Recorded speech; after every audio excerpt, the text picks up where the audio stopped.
Deepika Sharma and अहं वाणिज्यशिक्षिका। अहं कतिपयश्लोकान् वदामि, कृपया ध्यानपूर्वकं शृण्वन्तु।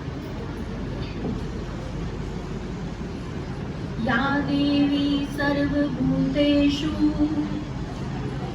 विद्यारूपेण संस्थिता, नमस्तस्यै नमस्तस्यै नमस्तस्यै नमो नमः।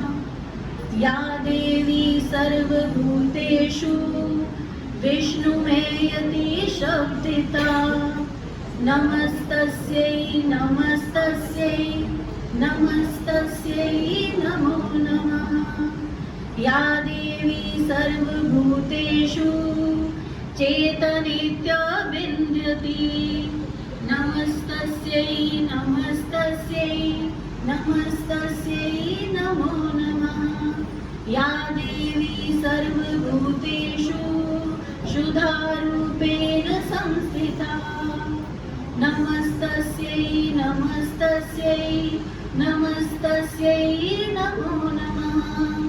या देवी सर्वभूतेषु ज्ञानरूपेण संस्थिता, नमस्तस्यै नमस्तस्यै नमस्तस्यै नमो नमः।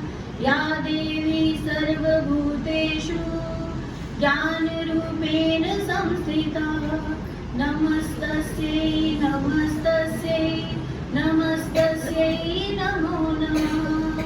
या देवी सर्वभूतेषु शान्तिरूपेण संस्थिता, नमस्तस्यै नमस्तस्यै नमस्तस्यै नमो नमः। या देवी सर्वभूतेषु छायारूपेण संस्थिता, नमस्तस्यै नमस्तस्यै